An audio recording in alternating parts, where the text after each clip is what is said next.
You have your comic book story idea, but how do you take all of that information, edit it, and break it down into single issues? Let's talk about that.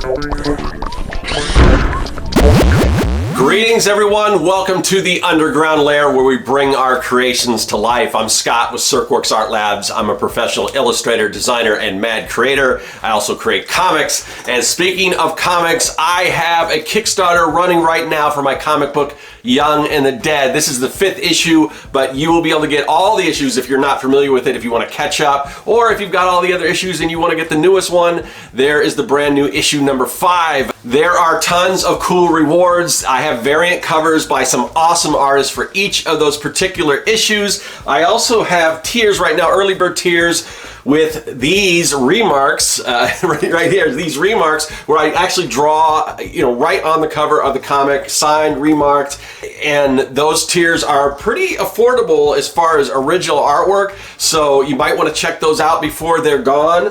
And at some of the higher tiers, I also am doing sketches on sketch covers. You can also get these, there are add-ons and things where you and parts of tiers where you can get just a blank sketch cover if you want to do your own drawings. But at some tiers, I'm actually doing these zombie portraits. So there's all kinds of cool stuff. If you're not familiar with my comic, it's Young and the Dead. It is a kids versus zombie adventure story. So if you're into like Goonies, Monster Squad, E.T., Flight of the Navigator, Stranger Things, all that kind of stuff, Gremlins, you'll probably be into Young and the Dead. So I'm super excited that the campaign is live on Kickstarter. It's going well. We hit our funding in the first 24 hours, but we've got some stretch goals because we want to make this big. We want to get this out to everyone and add a bunch of extras for people. So one of the stretch goals that we just announced was a 3D print. It's this awesome 3D print of a cover by Federica Marchetti, who's a brilliant artist. We took her artwork and we did a 3D version of it. So if we reach that goal, everyone that's backs at a physical level is going to get that along with the 3D glasses.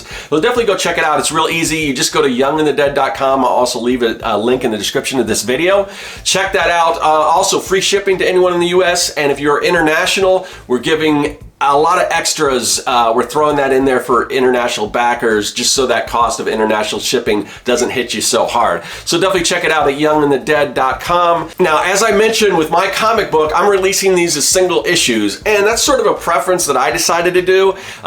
Some people just want to release, a graphic novel or a trade or whatever. I don't know. I have, I always grew up on floppy issues. Plus, it's kind of a good benchmark for me if I had to create an entire, if I had to do my entire story in just one fell swoop. That's probably not the right phrasing because it's not that quick. It would just take so long that I would probably get burnt out and like, oh man, it's just so far away. So what I do is, I break everything down into issues. That way, I get an issue done. I'm like, oh, I got something done, and now on to the next one. So it's good to sort of set these smaller goals that you can reach, and then eventually you'll get the whole story down. But my story is pretty much already written. It's already in my head and everything. So how do I break that down into single issues? And I received an email from somebody asking pretty much this exact question. I don't remember verbatim. It was one of those weird things where I got the email, I kind of glanced over it, I put a little flag on it so I can go back to it, and then for some reason I couldn't find it anywhere. So I'm like, oh man, that was such a great question. I wanted to answer that person's question. I didn't get around to it, and then the email was gone. I don't remember who the person was. So I just figured, well, I do a YouTube video and hope that the person watches the channel and sees this and gets the information. So if you're the person that sent that email, this is for you and everyone else, because I think a lot of people will get something out of this question. So I'm going to give you just a few tips on how I take my overall story and break that down into single issues. Something I don't think I've talked about a lot on the channel, but I think it deserves to be covered. Now, this isn't a super comprehensive list of all the things you should do. It's just things that are coming to my mind kind of right now that I would have sort of answered this question, things that I do. So let's get into it. The first thing is something that you've probably heard this phrase before: kill your darling, or kill your babies. A lot of people talk about this when editing, and it's really the first thing you want to, I think about when you're editing your book, because you don't want to be too attached to anything in your book. I mean, obviously there's certain points you want to get across and everything, but then there's other things that we really like, but you really have to look at those things and say, do they really serve the story? And if they don't serve the story, maybe it's best to kind of let those go. A perfect example with this would be Star Wars, the original Star Wars. When it came out for me, it was just called Star Wars, so I just call it Star Wars. But the original Star Wars, 1977, when that movie came out, there was part of the script with, and anyone that's watched the movies now, you've seen this because George Lucas went in and edited this part, but there's a scene where Han Solo meets Jabba the Hutt.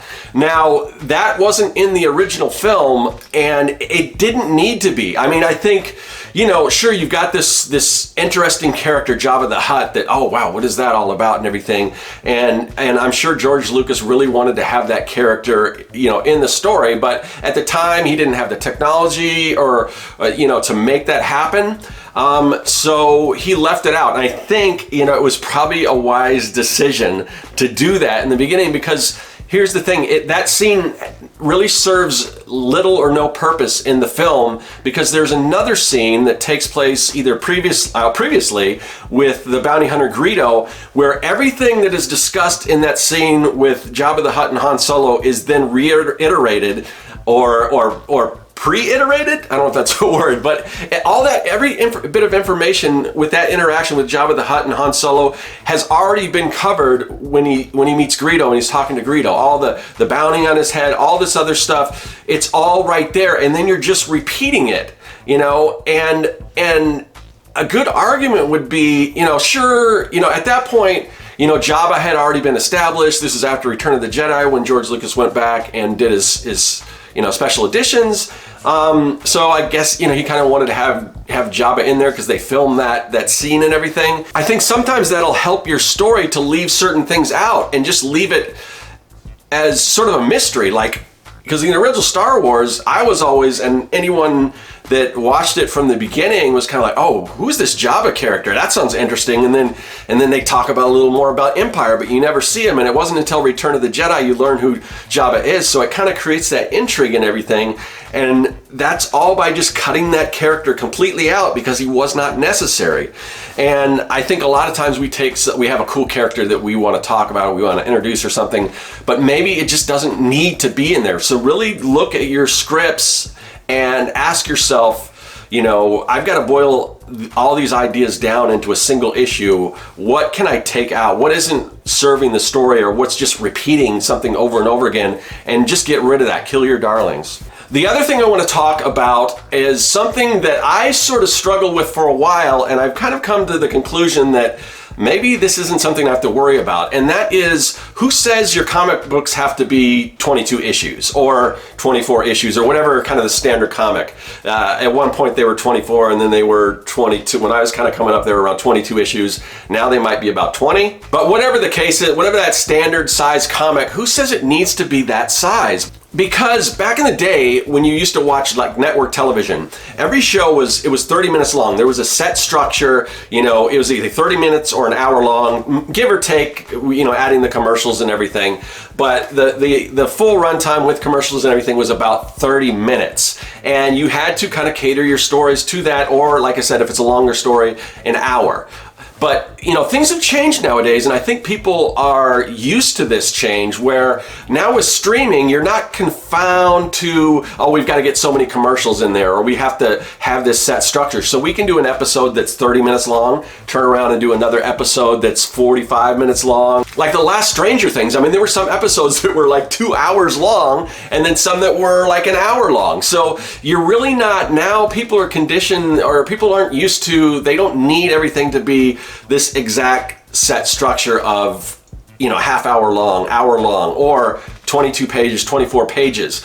And I sort of struggled with that because I was so used to the way that was. It's got to be this. But now, I don't want to say, you don't want to just cheap out and this issue is only going to be 15 issues. Now, having said all this, I'm not saying that, you should make, maybe the first issue is 22 issues and then I'm just going to make this one 10 issues. Because obviously you want to provide value for people. But there is a certain, if it's a great story, if instead, if you are just trying to cram things in to get to that 22 22 pages, which I've done before. I've kind of, and there's ways to do it, and I'll talk about it. Just trying to figure out a way to add an extra page so you reach that 24 or 22 page mark. If it's not necessary, you don't have to do it. I mean, I think there's also some value in just a concise story. I mean, if you look at, because I'll watch a great movie, like the latest Batman movie. I thought it was a great story, but it was like 3 hours long. And even though I enjoyed the movie, I'm sure there was stuff that they could have cut out of that movie. Because there is value to a good, and not saying that Batman movie, they could do it in 90 minutes, but there's value to just watching a 90-minute movie. And I don't feel ripped off. If it's a great movie, if it's fast-paced, you get everything, and you're in and out in like 90 minutes, I mean, to me, and there's like zero fat at all, I really enjoy that experience. So as long as you're telling a great story, it's okay if it's a couple pages shy of whatever that end goal is. And the reverse of that is if you have more that you just can't figure out a way to carry that on to the next issue, if there's not a good stopping point. Because one of the things you also want to think about when editing your books is you want to leave with something that's going to leave your reader wanting more, a good cliffhanger, or just a really good sort of benchmark that people are like, oh, okay, what's going to happen next. So you definitely want to try to do that. And sometimes finding the exact point in your story where you can do that can be challenging. So if it takes you another extra couple pages, that's all right. I'm finding this, like I said, all of my previous issues, even the one that I'm just releasing right now, issue number 5, they've all pretty much landed right in there, that 22 page mark. However, the next issue, in trying to break that down, I'm like, well, either I'm like kind of halfway in the middle. Either I do 2 more issues, which I wanted to do this in 6 issues, or this one's going to be not twice the size, but it's a good chunk. Maybe it might be like 32 pages or something like that. So that's what it is, and that's fine. So I'm trying to get away from just that idea that I need everything to be that fit in that certain format, because it doesn't need to be. So the next thing I want to talk about, and this sort of dovetails off of what we just mentioned, and that is cut the fat. So in panels, you don't have to show every single action going on in every single panel. People can, if you see somebody, it's kind of like, in a shorter sense, what they used to talk about as far as the Marvel way, where you show a person winding up, and then the next thing you know, you show connecting. You don't have to show every single action in between that. You're only showing, the first main action and then the final action, and people can infer what happens in between all those. And it's the same thing with any sort of storytelling.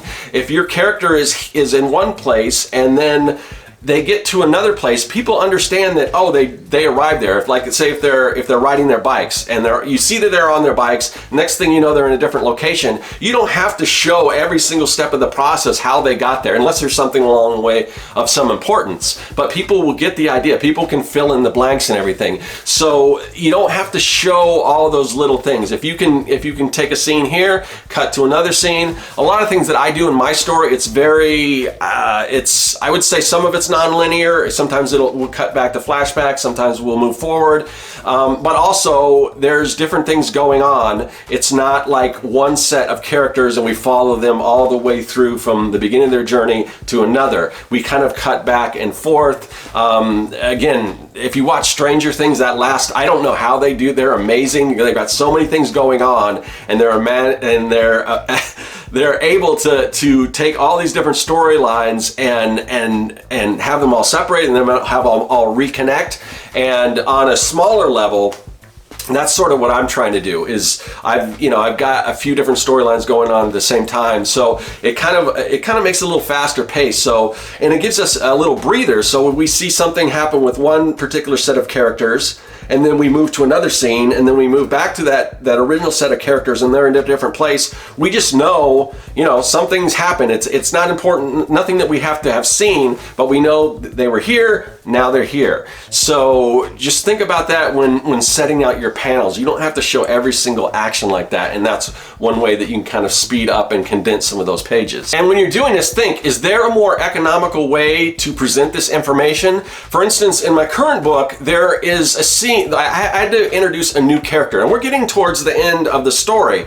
So I'm introducing a new character. We don't have a whole lot of time to introduce new characters and everything, but this is very important. It plays a pivotal role in the plot and everything. So there's a new character that I'm introducing, and not only do I have to introduce that character, and I've got all my other characters doing things too, a lot of stuff's going on. I have to introduce this new character, give you a glimpse in who this character is, also set up a relationship between this character and his father, also have this character involved in some sort of accident that leaves him in the hospital.